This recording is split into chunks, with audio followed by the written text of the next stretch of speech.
Hello, it's that time again. Can you believe it? The rain it's lashing down. I've just got back from Littlehampton. Where are we? 7 o'clock in the morning. I just got back from Littlehampton. Had to take daughter number 3 to work. She starts early, finishes early, which is good. 1 minute I'm driving there, 1 minute lashing rain, next minute the sun. And now it's lashing down again, 13 degrees centigrade. Look at it bouncing off the roof over the road. Stoner crows. Talk about autumn, it's certainly arrived. 56 Fahrenheit, 94% humidity. I would have thought it would be 150% this morning, to be honest. 1002 millibars on the barometer. It's awful out. The wind, the flag's wrapped round the pole, soaking wet. Cherry trees gone mental. It's just horrible. And Tricia today, it's Thursday by the way, this is her day up in London. I've dropped her off over there at her sister's. They're all driving up to Haywards Heath. I don't know what they're doing. Then they're driving from there. They were going to get the train up, but the underground lot are on strike. I mean, what is going on? Anyway, I'm here. I've done my round trip. I'm here. Oh, by the way, the wing mirror, well, it's not a wing mirror on the car anymore. They still call them wing mirrors, don't they? It's the door mirror, driver's side. The glass dropped off. I'm driving along and glanced in the mirror. Hello, the mirror's gone. Where's that gone? It had dropped off somewhere. So I've ordered another one. Oh, I don't know. I was going to go up the road. There's a place that does mirrors and stuff. Halfords, car bits. But I thought I'm not going up there in this weather. I'll order it online. It'll be here later today. Anyway, what's the weather like where you are? I think that cherry tree is going to come down in a minute. Crikey, I've never seen anything like it. Well, I have. Of course I have. Why am I lying? How are you doing? Raise rants at protonmail.com. Let me know how you're doing.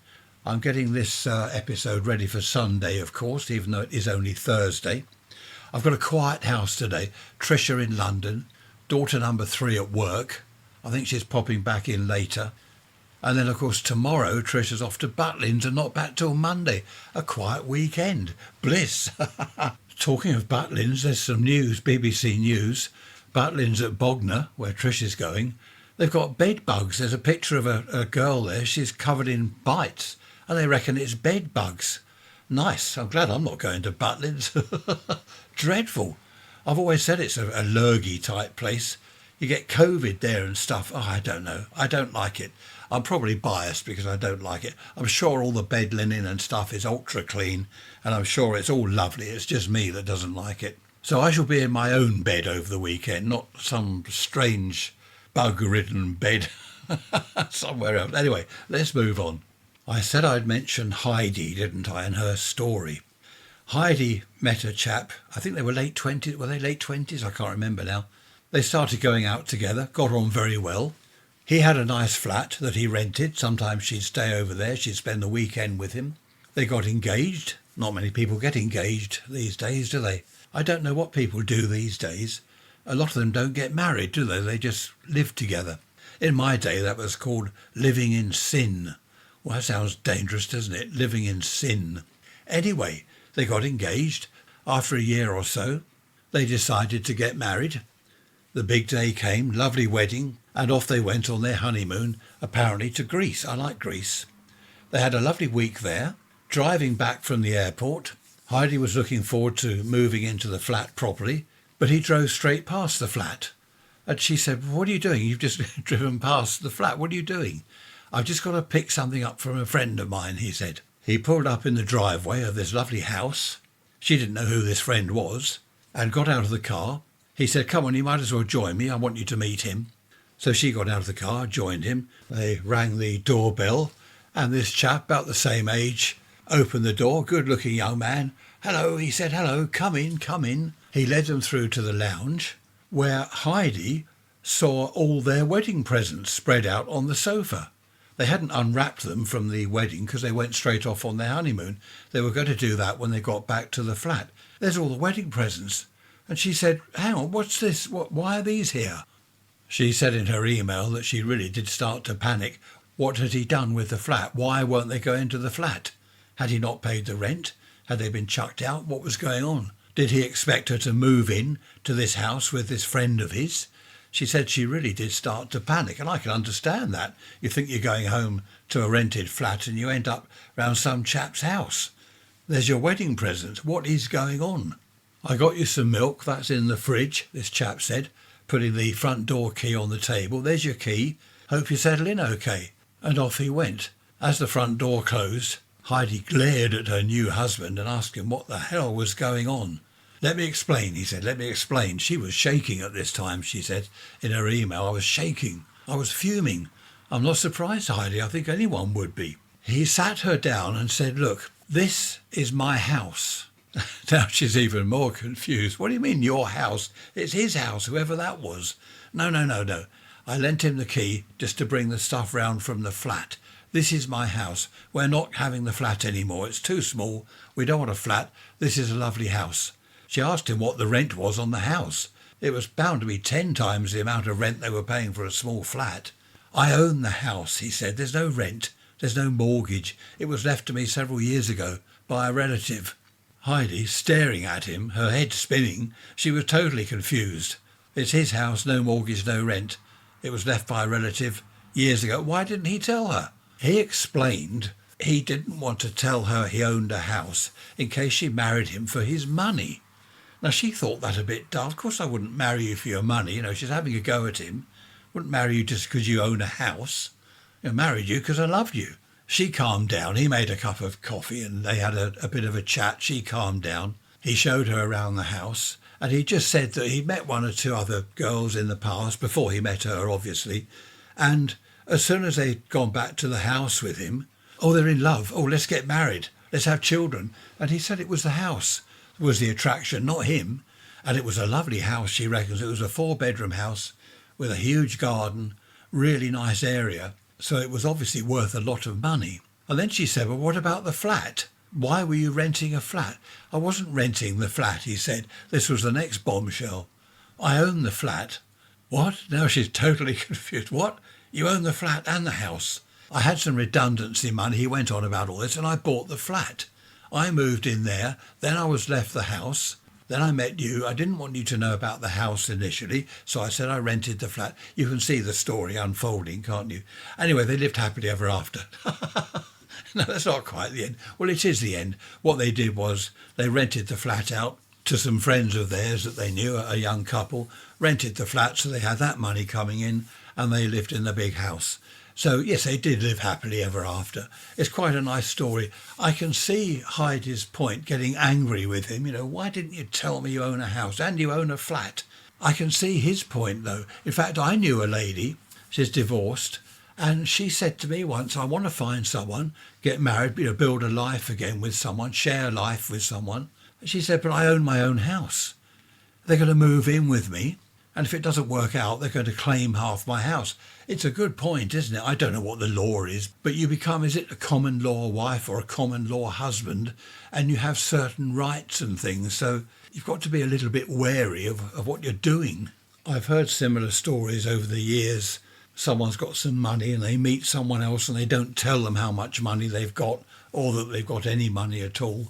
It must be difficult for people in that situation. Then there's this prenuptial, whatever it is, where you sign something saying, if I don't like you anymore, I will leave and I won't take all your money. Something, I don't know what it is. Something like that, isn't it? If I'm loaded and then Tricia marries me, then she has to sign something saying, if I leave you, I'm not taking any of your money. Well, that's okay. We don't need that because we haven't got any money anyway.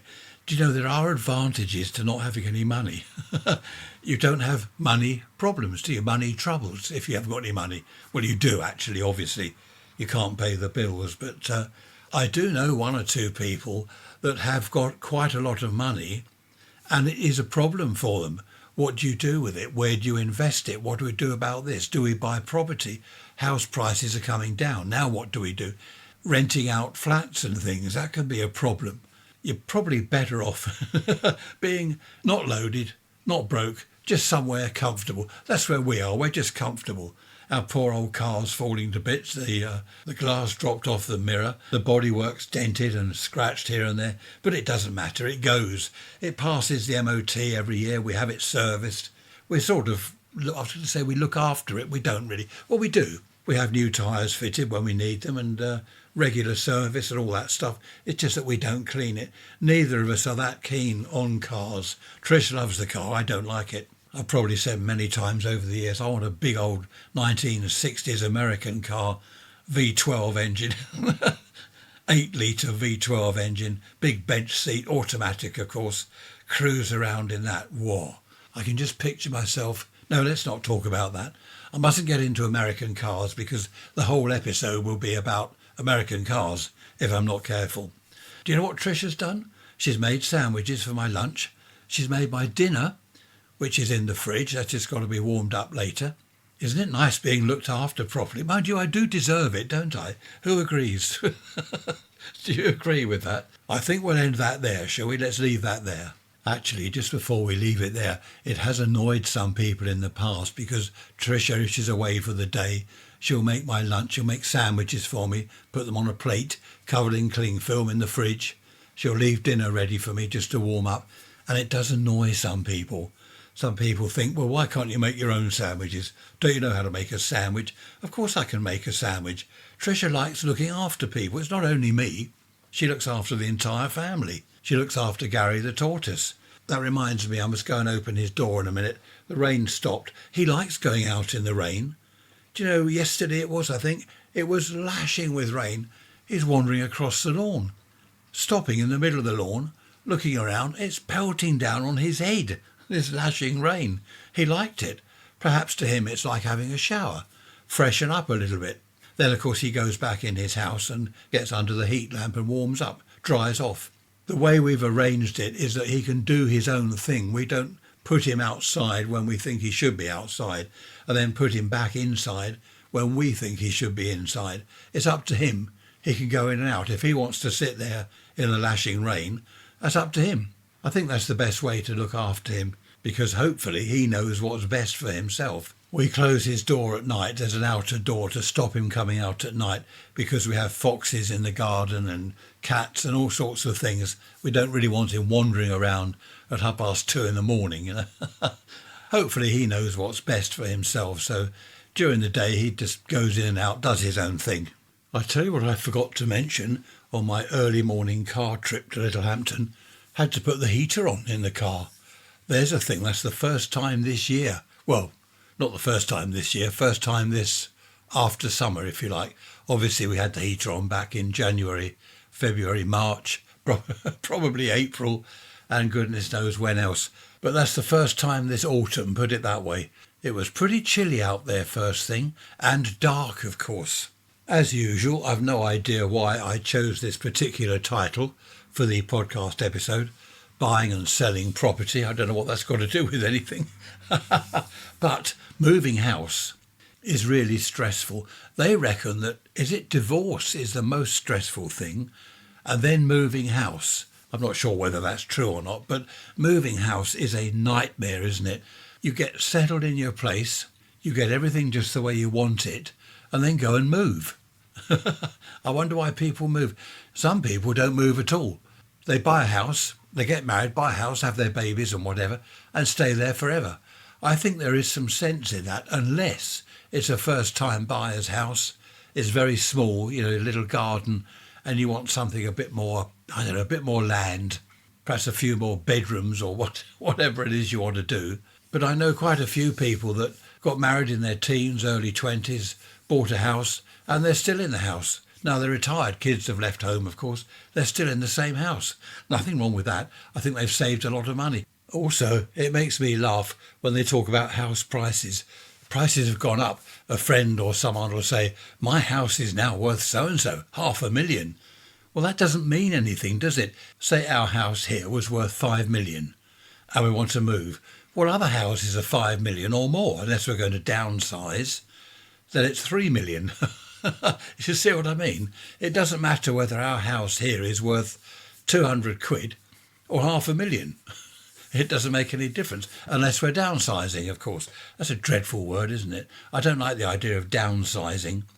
Trish and I, we could easily move into a one-bedroom flat, but that would be awful. No garden.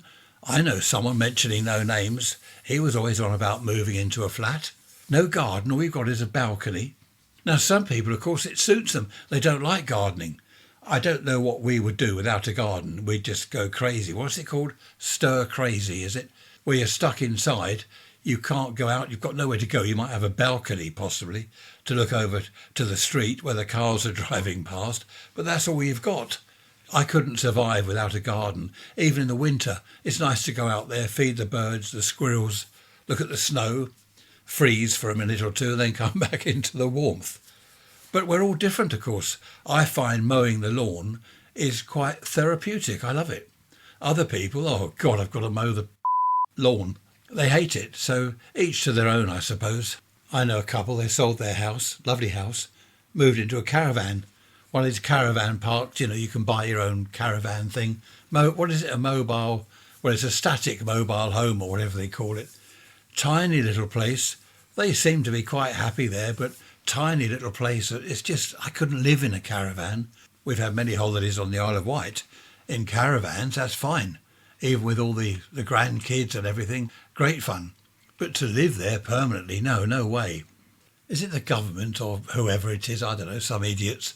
They say that people that live in a house, okay, say you've got a 3-bedroom house, the kids have left home, your husband or wife, they pass away, you're in the house on your own, rattling around this house on your own, 3-bedroom place, dining room, lounge, nice sized garden.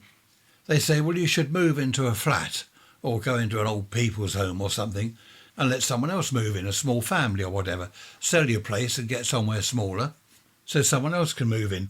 Why should people do that? That's their home. It's probably been their home for, 60 years or more. Why should they get out just because a couple of the bedrooms are empty? I don't think they should get out. That's not fair, is it? And of course, if you do go into an old people's home, they want your money, don't they? You have to sell your house and give it all to them. They charge, honestly, some of the charges. What is it? £2,000 a week for some of these homes. £2,000 every week, every 7 days. Stone the rotten crows. That is just a rip-off. Of course, some people would say, well, who's going to pay for it?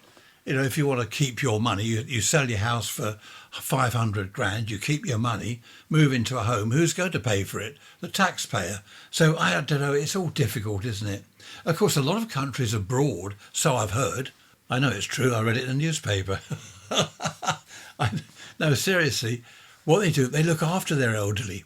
So you get a young family, okay, they've got grandma living there and granddad, perhaps 2 grandmas, 2 granddads, old auntie, they all move in, don't they? And they all live in one place, along with the chickens. No, seriously, I don't know about these days, but going back only a few decades, Portugal, Spain, out in the rural type areas, you'd have chickens wandering around the place. I quite like that idea, actually. Lovely weather down there in Spain and Portugal, lovely weather.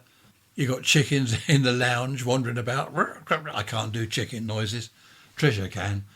But it must be quite relaxing, laid back, Oh, nearly tripped over the chicken. Oh, that's all right. We'll have him for dinner later as a punishment. No, seriously. It's a laid-back life, isn't it? Oh, I don't know, maybe it's not. Maybe it's very, very hard work, having to grow your own food, look after your chickens and your pigs and cows or whatever it is they do. But I do know, I don't know why we got on to animals, but I do know that a lot of other countries, they look after their elderly. They don't, go on, off you go, into a home. There, we found a nice home for you, clear off. We'll have the house, thank you very much, clear off. Other countries don't do that. Well, we don't do that, do we? I mean, some people might do, but we don't do that. Some families, of course, are awful, aren't they? They're after the money. Yeah, you go into a home, we'll sell your house, we'll have that, we'll have all the cash, you clear off into a home. I'm not going into a home. I'm not doing that. The food is disgusting. It's filth, absolute filth. I'm not going into a home. I'm going to stay here and Tricia can look after me. She's younger than me, so she can be my resident carer. I don't know why I'm laughing. That's the way it's going to end up, I think. Black clouds, here we go. Black clouds coming over from the north. Flags doing a holy. Cherry trees going mental. Just had a Met Office warning, an email. Wind and gusts and whatever. I don't know. I don't take any notice of it anymore. Why was I going to mention cars? I was thinking of mentioning cars back in the 1950s, and I forget why. What I was thinking was, back in those days, cars didn't have heaters. So in the winter, I remember as a kid, if we went out as a family in the car, We had to wrap up coats, scarves, hats, gloves, all this stuff, all the gear, because the car was freezing. Well, it was as cold as it was outside. Probably colder because in those days cars were drafty. No heater, no radio, nothing in the car. Awful. I don't know why I mentioned that. There was a reason. I was thinking earlier, I must mention cars with no heaters in the 50s, but I can't now for the life of me think why. I'll tell you what's just happened. Do you have this? They call it kaleidoscope vision or something, kaleidoscope eyes. I've got that. I can see kaleidoscopes now all around the room. I'm only sitting here talking to you. I don't know why that's happened. It lasts for, 10, 15 minutes, then it all clears up. I did look it up once and I forget what it said now. I shall have to go to Dr. Google and find out, or Dr. Optician Google or something, find out what's going on. It's amazing. Perhaps I've taken some LSD by mistake. It looks weird, just like looking into a kaleidoscope. They were fun, weren't they, when we were kids? They were good fun, along with all the other kids' toys. One game I used to like was Snap. I know it's very basic with a pack of cards, but Snap, that was good. You get 2 Mrs. Brown, the bakers, or whatever it was, 2 Mr. Smiths, a window cleaner, and the kids all shout out, Snap, I was first, no, I was first. Also, kids cheating. They look at the card secretly, and before they put it down, they say, Snap. Well, hang on a minute, you haven't even put the card down. How do you know what it is? You were cheating. No, I wasn't. What was that? Strange noises going on. I think one of the worst games as a child was Tiddlywinks. What an absolute waste of time with those plastic counters. You know, Tiddlywinks, you're meant to get the thing into an egg cup. So you flick it on the carpet and it pings halfway across the room, nowhere near the egg cup. Absolutely ridiculous game. Cluedo was good. Have you played Cluedo? Monopoly is boring because it lasts for about 3 weeks each game. Best thing is to lose deliberately. Oh, look, he landed on my hotel in Mayfair. I haven't seen that, have I? You missed that? Oh, did I? Oh, what a shame. Good. Oh, I'm out. I haven't got any money left. Right, I'll see you later. I'll leave you all to it. But Cluedo was good. I like Cluedo. In fact, we do play that sometimes now. I got told off once by Tricia. We were playing Cluedo with the grandchildren. What was it I said? The vicar did it to Mrs. Plum in the bedroom or something. I laughed. They didn't know what I was talking about and Tricia told me off. I thought it was funny at the time. I just looked up kaleidoscope vision. It says it describes a vision change that causes you to see things as if you were looking through a kaleidoscope. It's a type of visual disturbance that usually doesn't last very long and is often associated with a migraine. Or is it migraine? 2 ways of pronouncing that. But there's a chance that kaleidoscope vision may be related to a more serious condition, such as a stroke. Well, I haven't had a stroke. I'm talking to you. I've had this before. I don't think... It says here you should go to the doctor. Next time I'm there, I'll mention it. Possible causes. Here we are. Eye misalignment, brain injuries, goodness me, retinal damage, and the use of hallucinogenic drugs. Well, I haven't done that. I had a cup of tea and a ginger biscuit. That's not hallucinogenic, is it? I don't know. That's not good, is it? Doesn't last long. I've had this before. Actually, I think I did mention it to the doctor once. I had my eyes checked a couple of weeks ago, was it? We had to go into town to the optician, and I have healthy eyes, good vision, and the glasses I'm wearing now are the same ones I had 6 years ago. They said nothing's changed over 6 years, so that's all right. Probably hallucinogenic drugs. Talking of drugs, I might have a beer tomorrow night. That's Friday tomorrow, isn't it? We don't drink in the week, Tricia and I. We just have a cup of tea because it's very easy to have a beer or a glass of wine every day. You know, I don't drink wine anyway. It's disgusting. It's very easy, isn't it? Just to every evening, oh, I'll have a beer. Yeah, have a glass of wine. It just goes on and on. So we only drink at weekends. And even then, not that much. Do you know, I like the real ales, Old Speckled Hen and whatever else, all these funny old things, Grumpy Old Fart and whatever. I like those. Actually, that one suits me quite well. But I only have a couple of cans, sometimes only 1 can in the evening, because any more than that, I don't know, I feel a bit weird. I fall over. Isn't that strange? Just 2 cans. Nothing above 5% volume either. Anything above 5%, I don't know, I don't like it. Some of these strong beers. What is it, that Carlsberg? Is it extra brew or export? It's 9% or something. It's like treacle. It really is disgusting.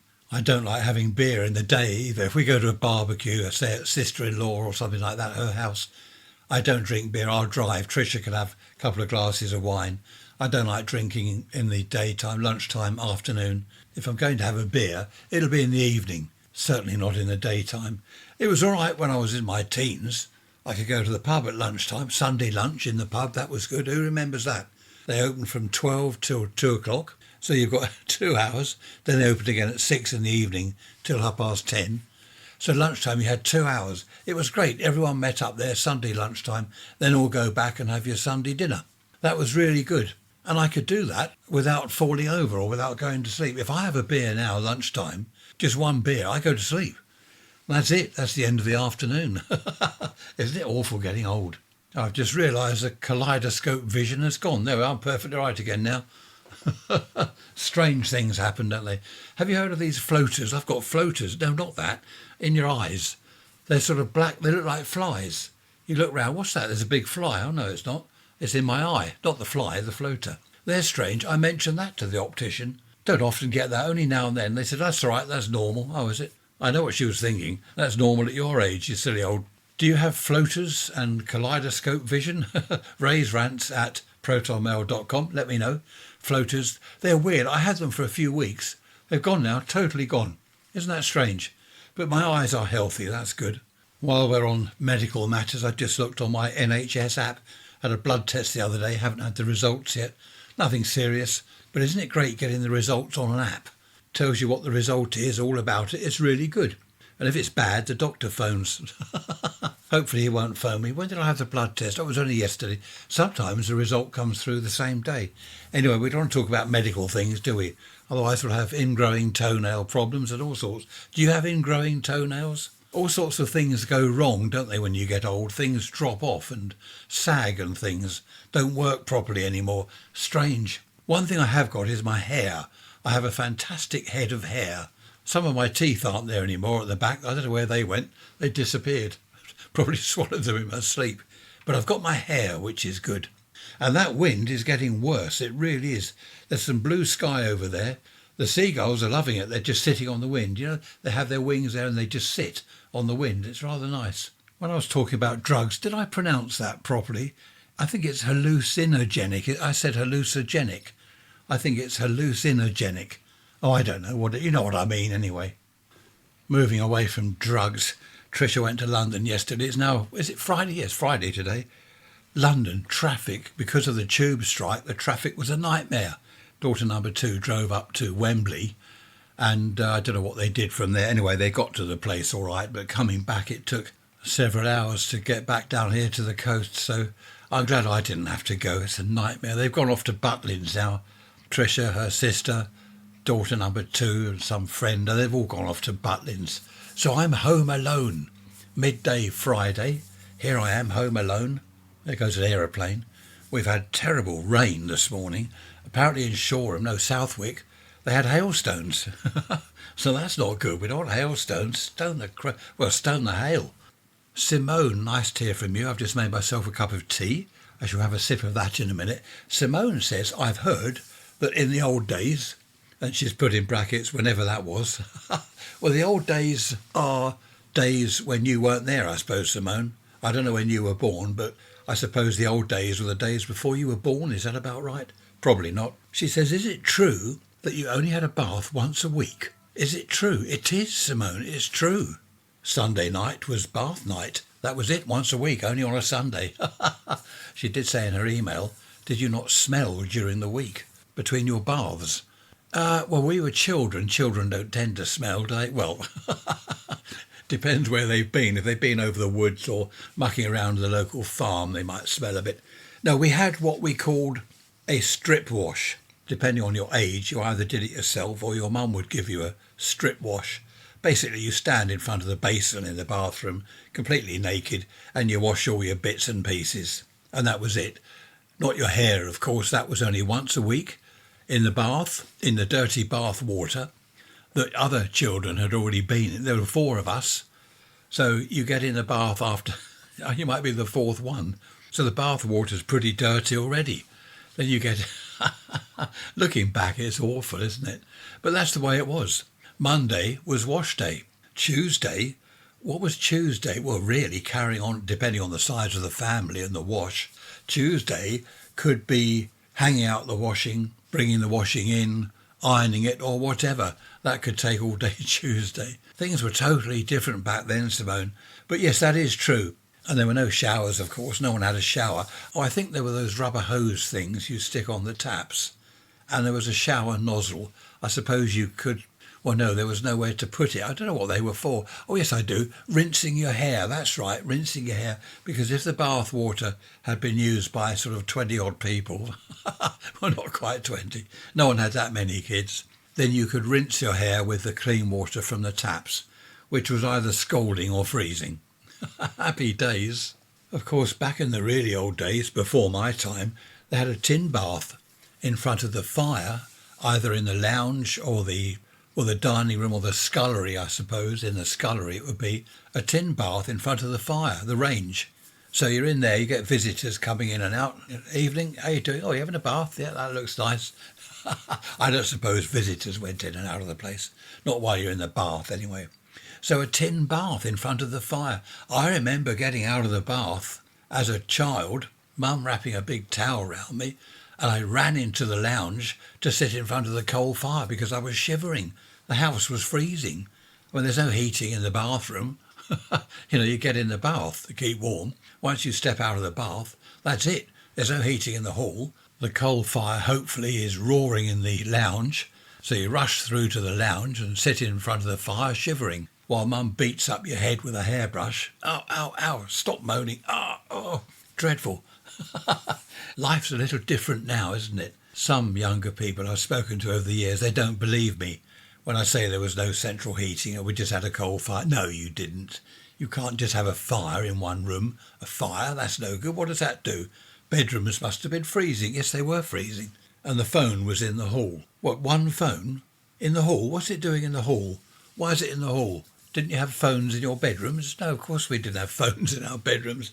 We were lucky to have a radio in the bedroom, let alone phones and televisions and whatever else. I'm sure some of the younger people I've spoken to don't believe any of it. There was ice on the inside of the windows in the bedroom in the morning. No, there wasn't. You're having me on. I remember the grandchildren. Oh, Grandad, of course there wasn't ice on the window inside. Now something's dinging. What's that? What's going on? Things are always beeping or dinging. We didn't have that in the old days. Nothing beeped or dinged. The phone rang or the front doorbell went. That was about it. There were no dinging things everywhere. Sometimes we look at each other. What was that? Was that your phone? No. Was it me? Was it you? What was that? Something went beep. Something's been going beep in the night. And I've never known what it is. Not every night, just now and then, every week or two, we'll hear a beep. What's that? We don't know what it is. We never have found out what it is. But something, when it feels like it, just beeps in the middle of the night. How strange is that? Daughter number 3 popped out into the garden. She was here the other day. In the evening, it was dark. And she said, "You've got a ghost in your garden." I said, "What do you mean a ghost? Where? What is it?" She said, "Your cat thing." That's the high frequency thing that squeaks very loudly and very high frequency to scare cats away because they've been killing the frogs in our pond. She said, "It's been going off. Every now and then it takes off. There's a light on the front that flashes." And she could see that. She could also hear it, actually. I could just hear it sometimes, a very high-pitched whistle. And I said, "Oh, no, that'll be Mr. Mouse." And, "Who's Mr. Mouse?" I said, "Oh, he lives down the garden." You see, we wouldn't know these things in the old days. On the trail cam down there, I see the cat from over the road. I see the fox just about every night. I see Mr. Mouse. He's poking around with his big eyes glowing in the infrared light, from the camera. There's all sorts going on down there. We didn't know any of that in the old days. We didn't have cameras and cat scarers or whatever. It's not a ghost, I assured her of that. The fox sets off the security lights in the garden. The times I've been looking at the ceiling or staring out of the window from my bed, because I don't draw the curtains, I like to see the sky. And the ceiling lights up. That's the security light outside that's come on. And it's the fox. I look out there, oh, there he is. Yep, that's the fox. He'll be on the trail cam in the morning. I don't mind the fox going in the garden, as long as he doesn't start chewing things and destroying things, because they do tend to do that. And the mouse I don't mind. Tricia doesn't like the mouse down there. But I don't mind him. He's all right. As long as he stays in the garden, doesn't go in the shed and starts chewing things and making nests and having babies, whatever they do. Then we've got 500,000 mice to contend with. But I don't mind all the wildlife as long as they behave. The squirrels are the worst things. They dig holes everywhere, rip up plants that I've just planted and dig up the lawn, and goodness me. Daughter number one had moles in her garden. I don't know what she did. I think they just disappeared in the end. She's got quite a big lawn. No, daughter number two, sorry. Confused now. Yes, they had moles on the back lawn, which is quite a big lawn. Molehills appeared, quite a few of them. They sort of got rid of them, and that was it. I don't know where the moles, perhaps the moles were just passing through. Luckily, they didn't hang around, probably passing through, went to next door. I remember when I was young, I've always liked wildlife. I made a moth trap, not to kill them. I put a light bulb in a plastic thing in the garden. I forget what it was now, how I did it. But I put a light bulb in some sort of thing. All the moths went in there overnight. And I had hundreds of them, literally hundreds of moths in this container in the morning. Absolutely amazing. You don't get that now. Hardly see any insects in your headlights when you're driving along. I remember that in the morning, after you've been out at night in the country lanes or wherever. You had to clean the headlamps. They're covered in dead insects, and the windscreen. That's before the days of screen washer, of course. Didn't have any of that. None of that nonsense. Didn't have heated windscreens and rear windows and heated mirrors and heated seats. None of that modern rubbish that all goes wrong every 5 minutes. We had a car, what was it, a Ford Granada Gear, the posh one, automatic, really nice, old, but really nice. Electric seats, electric mirrors, heated seats, heated everything. Even the back seat was electric. You could move that around. And of course, the driver's seat, because Trish is short and I'm tall, we have to change the position of it. And it's electric. And of course, it broke down. So it was stuck up against the steering wheel. Perfectly good for Trish, but I couldn't get in the damn car. I sort of jammed it back in the end. I managed to get round it, but I think the motor had burnt out or something. So this electrical stuff in cars is all very well until it goes wrong. And of course, these days you can't do anything because it's all computer controlled, isn't it? Black over the north there now. Really black. Rain forecast again. This weekend, as I'm on my own, I'm going to do what I did or started doing when I was about 8 years old. Every weekend for me was a radio weekend, tuning around shortwave, having a listen to foreign stations from thousands of miles away. I'm here alone, so that's what I shall do. I shall have a radio weekend. All these decades later, I'm still doing the same thing, listening around shortwave. It's quite funny when you think about it. I used to love that, though, get in from school, wait till the evening, because that's when shortwave comes alive when it's dark, and I'd sit on my bed, on the edge of the bed, radio on the bedside table, tuning around, listening to all these stations, Warsaw and Madrid, Budapest, Moscow, Voice of America. Fantastic. I still do it. What was your hobby when you were a child, especially if you're older like me in the 50s and 60s? Stamp collecting, people got into that. I couldn't understand that. What's the point of bits of paper stuck in a book? Well, they were, weren't they? Little bits of square or triangular paper. I used to like some of the triangular shaped stamps. I thought that was different. It was rather interesting. A friend of mine collected coins. He had coins from all over the world. Some had a hole in the middle, looked like a washer. I didn't really want to collect coins either. I didn't see the point in that. I suppose I collected cigarette cards, matchboxes, things like that. I suppose they could have said, well, what's the point in that? Who wants cigarette cards? All this stuff, though, later on was worth a lot of money. Well, I say a lot of money. Well, some of it was. I see things on TV auctions now, a collection of old postcards or cigarette cards. They could go for several £100. Quite amazing. Whereas back in the day, they were just free, weren't they? The weather's gone mental today. 1 minute there's bright sunshine and it's quite warm out there, about 23, 24 centigrade. Next minute it turns really chilly and it's absolutely pelting down with rain. What's going on? Just this minute had an email from Gerald. Hello, Gerald. Nice to hear from you. You've just caught me in time, ready to get on to the episode. Gerald says, what happened to the outtakes you were going to leave in? I was going to leave in outtakes, wasn't I, Gerald? You're quite right. There haven't been any outtakes to leave in, apart from my phone going ding every now and then. That's if it is my phone. I don't know, something's dinging around here or beeping. So no, Gerald, there haven't been any outtakes as yet, not for a while. But I can assure you, as soon as there is one, I will leave it in. Talking of outtakes, I don't normally swear, but they were talking about swearing on the radio a little while ago. Some of these TV programmes, the swearing It's dreadful. Trisha's been watching some, I forget what it's called, some programme or other, and all the time they're swearing. Bad swearing, I mean. I don't just mean ordinary stuff, but really bad swearing. And I don't think it's necessary. People say, well, it's reflecting reality. But I think even reality, some of these programmes, it's not that much. People don't swear. In fact, there was one chap I knew, every sentence that he came out with was punctuated with expletives. But that's rare. That is very rare. What do you think? Raise rants at protonmail.com. Do you like all this swearing on the telly? Do you think it's necessary because it reflects true life? Even if it reflects true life, is it necessary? I don't know. What do you think? Be interesting to find out what your thoughts are on that. I don't like it. In fact, the programme Trisha's been watching, I won't even sit in the same room because it is almost every sentence there's a swear word, and they're bad ones as well. I just don't like that sort of thing. Perhaps I'm just old-fashioned, I don't know. Let me know what you think. I think the water introduction is quite apt. There, can you hear that?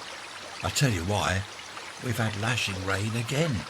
The wind is dreadful as I look out there. It's now Saturday morning, 6 o'clock in the morning. The wind is dreadful. It's chilly. It's lashing with rain. I don't know what's going on out there.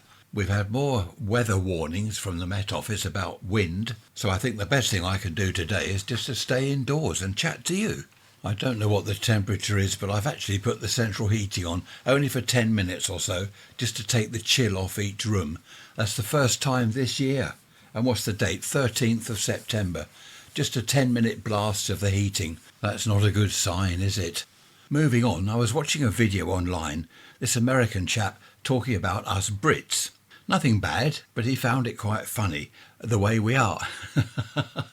I'm not going to say talking about the weather. What it was, our sayings, our expressions, our sort of quip lines that we come out with. You're as much use as an ashtray on a motorbike. He thought that was hilarious. You're about as much use as a chocolate teapot. You're one sandwich short of a picnic. I suppose they are rather odd. He was saying that he as an American and other Americans just love that. They laugh their heads off at the weird things we come out with. Another word, he said, was plebs. Oh, they're a load of plebs. We do. In fact, I say that. We do say that quite a lot, plebs. I think, what is it short for? Plebetarian or something? Have to look that one up, I forget. I don't know how rude that is, actually. I'm not sure if it's really bad or really rude. I'm not sure. I must look that one up. But there are all sorts of things that he came out with. I don't know whether some of these are just British or whatever. Don't cry over spilt milk. Easier said than done. It cost an arm and a leg. So you're looking in the shop window and you think, well, I'd like that. But the trouble is it cost an arm and a leg. That just means it's very expensive. Cool as a cucumber. That's good. I suppose cucumbers are cool, or they should be cool. You can't judge a book by its cover. That's quite good, actually, that one. You can't judge anyone by your initial. Well, I don't know. Having said that, I do. I tend to judge people by by my initial impression of them. One or two things they might say initially, I'll think, oh yeah, I know what he's like. I know what he's all about. So I shouldn't do that, really. I know. Born with a silver spoon in your mouth. Well, yeah, I don't know whether that's just British. It's a piece of cake. I'm not sure I can do that. Of course you can do it. It's a piece of cake, meaning it's easy. But as an American, though, he was laughing his head off about these and several others. I can't remember them all offhand. Some of them are very old. Killed 2 birds with 1 stone. So that means you can accomplish 2 different jobs, or whatever it is you're doing, at the same time. There was an example about this I read somewhere. Cycling to work kills 2 birds with 1 stone. It saves money and gives you some exercise. You see what I mean? Never in a million years, once in a blue moon. I say that, once in a blue moon. I don't know why. Penny for your thoughts. It's raining cats and dogs. Now, why would it rain cats and dogs? That's very odd, isn't it? That's the last straw. I think the last straw is that broke the donkey's back, isn't it?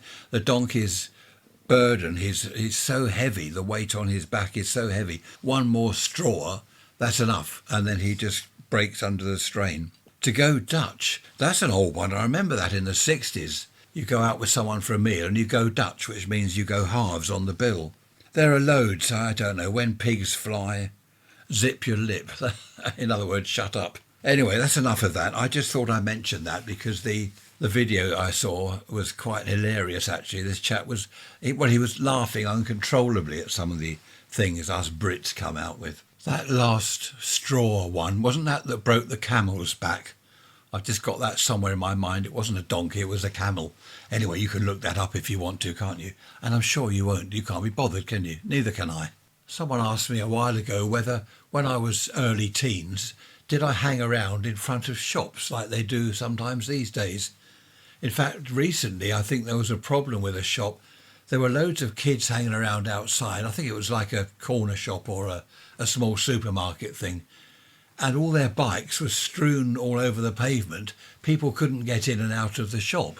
And there's all these teenagers there, sort of 13, 14, 15, I suppose, hanging around, not really doing anything. I think the cops turned up and cleared them off.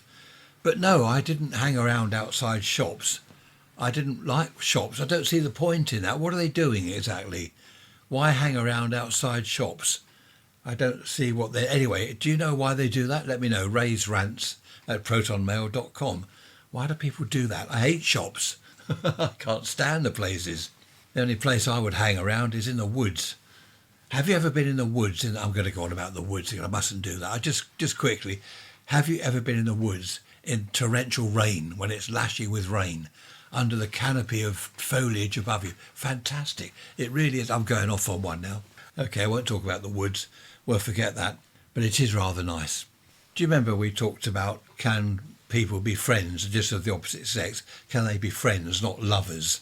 Can you just have a girlfriend or a boyfriend and that's it? They're simply a friend. Afterwards, after I'd recorded all that, I remembered something from the past. A girl I knew, she was just a friend. We were having a drink together. And she said, I've given up all my friends. Obviously not me, because I was with her. And I said, what do you mean? Why is that? And she said, friends are nothing but problems.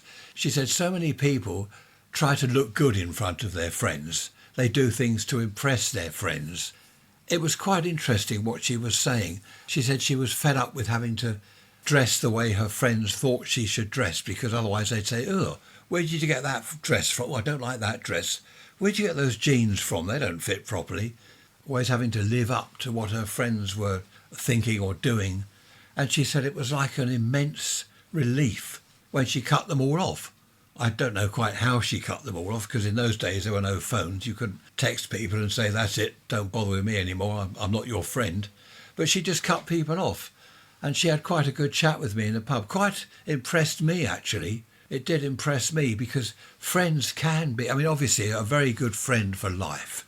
That's a different thing. You know, you met at school, even young school. You met when you're 5 or 6 years old.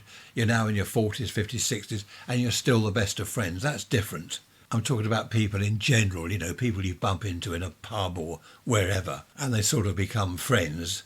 Are they really friends, or are they more of a pain?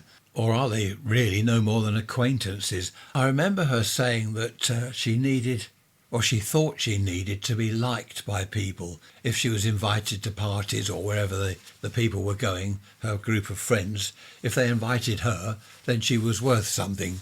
She was pleased to be invited. You know, she was thought of. Oh, let's invite so-and-so. I do understand that. But should she feel like that in the first place? Have to be included, have to be liked? To be honest, I don't care whether someone likes me or not. If someone doesn't like me, well, then clear off. Don't come and stand next to me in the pub, or don't come and chat to me. You know, if you don't like me, clear off. That's the best thing to do. And I cut people off. I always have. In fact, Trish was saying the other day that this probably comes from my teenage years. Certain things happened, which I won't go into, and I cut people off. That's it. They're finished. No longer. End of. And it stayed that way. I cut them off. And I still do that today. If someone annoys me, not just once or twice, but if it's a continuous thing, they're continually coming out with digs and quips and all this sort of stuff. If it goes on and on, in the end, they're cut off, because I don't need it. It's all this negative energy. I don't need all that rubbish. I also remember her saying, with a group of friends, I suppose they weren't friends actually, thinking back, but with a group of what she called her friends, she had to put on an act very often. Oh, let's all go to so-and-so. She didn't really want to go. But she'd say, oh, yeah, OK, yeah, I'll come with you, just to be part of the group, just to be part of what was going on.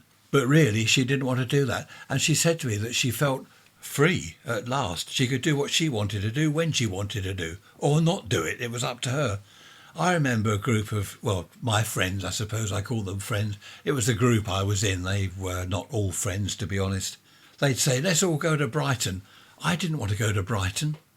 It's a Friday evening. We're in the pub. We're going off to the nightclub later. No, we don't want to go there. Let's go to Brighton.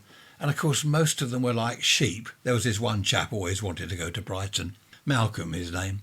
The rest of them were like sheep. Oh, yeah, let's go to Brighton. I wouldn't. Well, I'm not doing that. I don't want to go to Brighton. End of. That's it. There's no conversation about it. There's no, oh, come on, Ray, what's the matter with you? No, you're boring. I don't care. Say what you like. I don't want to go to Brighton, so I'm not going. I mustn't swear. Did I tell you something popped up recently? Fear of missing out. Is that FOMO? Is it FOMO? Fear of missing out. There's a new one that the family have got for me now. They saw it online somewhere. Phobie. Fear of being invited. And they call me a phobie. In fact, I was invited somewhere today. Brother-in-law, Trisha's sister's husband, because they're all at Butlins, he's going over to, is it New Haven Fort or Shoreham Fort or something? And he did invite me. He knew I'd say no, but he said, do you want to come over there with us? A couple of other people that I know are going. And I said no. The reason is, first of all, it's horrible weather. I don't really want to go out there.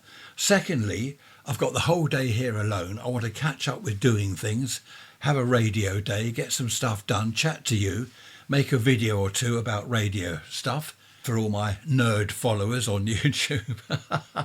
So I don't really want to go out because that would be half the day gone. Also, it's dreadful weather, isn't it? I don't want to go out in this weather. I don't think Gary the tortoise will be out. He's had his breakfast, by the way. He won't be out today. His door's open. The choice is his. He can wander into the garden if he wants. He does love a good shower now and then. But he'll soon wander back, though, under his heat lamp, I'm sure. We've got some thunder and lightning getting closer. My lightning app is taking off, and I heard a rumble out there. I haven't seen a flash yet, but it is getting closer. I've disconnected my aerials. I don't want to get zapped. I certainly don't need that. Years ago, we had a neighbour who wanted to be friends. I don't know, he was an odd chap. I couldn't even step out of the front door, He was there. I don't know whether he was looking for me or waiting for me. He was there. Hi, Ray, how you doing? Do you want to pop in tonight for drinks? Not really, no. He was a nice enough chap, but he wanted to be friends all the time. We had a low garden fence between us, not a 6-foot fence. It was kind of 3-foot fence. So I'd step out of the back door and there he is in his garden. Hi, Ray, what are you up to? What are you going to do? You doing some gardening? You going to mow the lawn? All this chatter all the time. I can't do all this chatter. I chat to you, that's different, but this constant from this bloke next door, all the time. When we moved from there, he said, oh, you're moving. He saw the for sale board. I said, yes, yeah, we're moving. Let me know your address. You must let me know your address. I said, I will. I forget his name. Was it not John? Forget his name now. I said, yes, I'll let you know. Anyway, he was at work the day we moved. We hired a big van and put all our stuff in it, did a couple of trips to our new place, and we escaped. And obviously he didn't know where we'd gone to. He didn't know the address. I felt a bit bad, but I knew what he'd do. He'd be round every 5 minutes. Oh, is this your new place? And he'd be rabbiting about it. I can't stand all the chatter. I don't mind talking to someone, but it's when they rabbit constantly, non-stop. Take a breath. I don't know what some people find to talk about. They just talk, but they're not saying anything. Do you know what I mean by that? They rabbit. They're non-stop, just non-stop talking. And when you think about it, listen to what they're saying, they're not really saying anything. It's just rubbish. Just a waste of breath. I can't stand all that. I keep getting these storm alerts on it's called My Lightning Tracker, the app. And I've just had a look on there now. There's a storm with a lot of lightning strikes out in the English Channel, just off the between Worthing and Brighton, just off the coast there. So I don't know which way it's going. I should track that. There's not a breath of wind now. It's not raining. In fact, it's brightening up. what is going on. Is your weather, I know I've said this before, does your weather do this where you are? Hello to you, Rob, down there in Australia. Hope you're keeping okay. Haven't had any more shout-out messages. Big shout-out to Fred in California. Big shout-out to Gladys in France. Haven't had any more shout-outs, so let me know if you want to shout out. Raise rants at protonmail.com. 55 minutes coming up to the hour. I must make myself a drink in a minute. Might have a cup of tea or a cup of coffee. I think I read somewhere or heard somewhere that coffee is now the drink in Britain. We were tea drinkers, weren't we? We were tea drinkers, we were shopkeepers. And now we don't have shops. Half of them have closed. Well, more than half have closed. Our pubs have gone. And we're coffee drinkers. I don't know what's going on. Stone the crows. That's another weird expression. Struth. I always thought struth was an Aussie expression. Can you say Aussie, or is that somehow when I get arrested or something? Australian then. I always thought that was an Aussie thing, struth. G'day, cobber, and all that. Oh, we've started watching, what is it? I don't know what it's called. I'm hopeless, I don't know what it's called. It's based in Greece, and it's this lady detective, and her sister comes over from New Zealand, and she's a real g'day, cobber. Mind you, that's Australia. I don't know. Is it the same? Let me know, Rob. Do New Zealanders speak the way you do or something? Anyway, it's really good. It's Marmite, you know, or Vegemite. You love it or hate it. And we gave it a chance. We started watching it. We'll always do that with a new programme. Give it a chance. Don't watch 5 minutes, oh, that's rubbish, and turn it off. Watch at least half the episode or all of it if you can. I forget what it's called. I must find out, because you won't know what on earth I'm talking about. Some of you will. Some of you will be thinking, oh, I know that. I like that. Or I don't like that. That's rubbish. Anyway. Did you hear that? Thunder on my phone app. It is brightening up. In fact, I think the sun's coming out. That's nice. I think it's called the Mustakas sisters. That's the detective's name. Detective Mustaka, is it? It's called the Mustakas sisters. Something. Look it up online if you're interested. Which, again, I don't suppose you are, but you never know. Stone the crows. I got that totally wrong. It's called the Sunshine Murders. I don't know what's happening to me. I blame the weather. The Sunshine Murders. Have a look at that. If you can, wherever you are in the world, have a look at the programme. You'll love it or hate it. I love it. Did you see the blood moon? Not on the telly, in the sky. I've moved on now. The blood moon. It was a big moon. We didn't see it. I think it must have been below the horizon or something. Was it the eclipse of the... I don't know, something happened. Anyway, we didn't see it. I'm looking out of the window at night. I didn't see the blood moon. I just thought I'd throw that in case anyone's interested. Raise rants at protonmail.com. Tomorrow we're all out for Sunday lunch. Blue sky now. It is. It's sunny. Blue sky. Unbelievable. We're out for Sunday lunch to a nice pub just outside Bognor. We've been there, 3-4 times now, I think. We're meeting the ladies from Butlins, the party goers. On the way I'm picking up 2 or 3 people. Who is it? Brother-in-law, mother-in-law and friend of the family. So we'll meet the ladies at the pub, which will be rather nice. It's rather strange being, that really is a blue sky now, rather strange being here on my own in an empty house with just me, home on my own alone. There's no noises going on, there's no crashing about in the kitchen, nothing's happening. Do you live alone? I couldn't live alone. How about you? Could you live alone, or do you live alone? I don't think I'd be any good on my own. I really wouldn't be any good. I don't know what the house would look like if I'd never been married, I got a house and lived in it with all my radio gear. I think there'd be radio gear in just about every room. I think the place would be an absolute tip, to be honest. But I don't like my own, I won't say I don't like my own company. I don't like being on my own. I like to have a little bit of company, especially to watch telly. As I say, the Sunshine Murders, Trish and I watch it together. I don't think I could sit there. Well, I probably would watch it on my own. I don't know. It depends what you're used to. A friend of mine's never been married. Always, well, a couple of people I know, more than 2, always been on their own, got their own house, lives on their own. I don't think they've known anything different, so they're used to that, aren't they? If they don't miss. If you've been divorced, I think that must be bad. Or you lose your partner, passed away. That must be awful, because then you find yourself on your own after perhaps decades. That must be horrible. What do you think? Raise rants at protonmail.com. Do you live on your own? And do you like it? Do you like your own company? I know one lady, I've known her for a very long time, and she's always loved living on her own. She's just obviously likes her own company, and I don't think she'd have it any other way. I suppose when you live with someone, you have to be you have to be considerate, don't you? You can't just go around, oh, I'm going to do this, I'm going to do that. You have to think of them. Perhaps perhaps that is that a selfish attitude? Trish and I always chat. If I have an idea about doing something in the garden, I won't just go and do it. I won't go and dig up a tree and dig a big hole or build a brick wall. I'll say to Trish, look, what do you think of this idea? And then we'll discuss it and we go from there. I suppose if someone's a really self-centred, selfish person, then they'd be better off on their own, wouldn't they? Anyway, let me know, as I said, raiserants@protonmail.com. I've just made myself a cup of coffee, or as Peter Falk, Columbo, would say, a cup of coffee. Why does he call it coffee? Have you seen that? Have you seen that dreadful advert? This chap, he keeps his dog's food in the fridge, and he says to his girlfriend, could you get me some carrots from the fridge? Sure, she says, and opens the fridge door. What's this? Oh, that's for Pepper, that's the dog. You keep dog food in your fridge?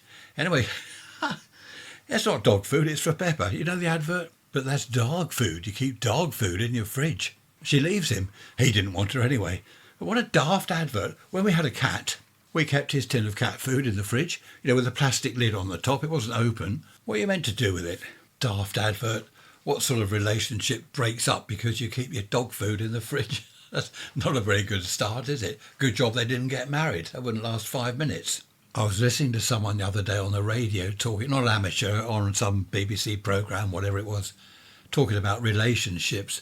And they were saying that when you first meet each other, you go out for a drink, you get to know each other, look out for the signs.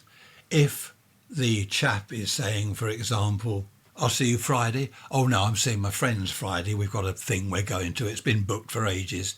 Oh, I see. You'd rather see them than me. That is a warning sign. You don't own the person you're with, Trish and I don't own each other. She'll say to me, I'm going to go to Butlins in September. Is that okay? Anything you've got booked up? Well, she knows I've got nothing booked. I don't have anything booked. What would I have booked? Nothing. So she won't just say, I'm going to Butlins and off she goes. She'll talk about it with me. Do you think that's okay? Yeah, that's fine. Of course it's okay.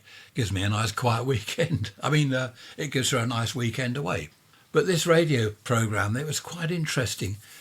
The same with the lady. If the chap says, oh, I'm going to a football match on Saturday. I thought we'd go into town. Oh, well, I'm going with my mates. It's all been planned. Oh, okay, if you'd rather see them than me, be careful, because that's a warning sign. All the signs are there. It's just that people don't always read them. There seem to be a few control freaks, as they're called these days, around. I don't know why. You're not going here, you're not going there. I don't want you to see your friends. Wear that, don't wear that. Don't want you to wear this. You're not going to wear that. I don't like it. You must wear that dress or that skirt, or you must wear that suit. I don't like you in those jeans if it's the lady. I don't know. Don't like all that. Tricia will say, she will say to me if we're going somewhere, you're not wearing that, are you?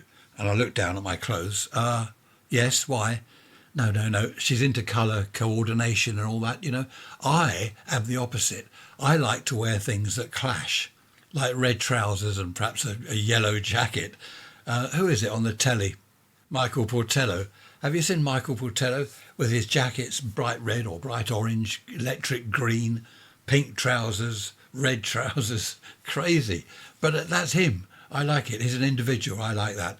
I don't like being one of the sheep. But Tricia will sometimes just suggest something. And she's usually right. When I look in the mirror, I'll think, oh, yeah, okay. Yes, you are right, actually. It does look awful. Well, I've bored you for over an hour now. Just a quick weather report. Blue sky, sunshine, flags wet, wrapped round the pole, no wind at all. Rather nice. So I think I'll go and stick the new glass on the wing mirror on the car, because I'm off to Bognor tomorrow, or just outside Bognor. Take care of yourselves. Don't do anything I wouldn't do. Be good, be bad, don't get caught. I shall see you on Wednesday. Thanks for listening as always. Bye-bye for now.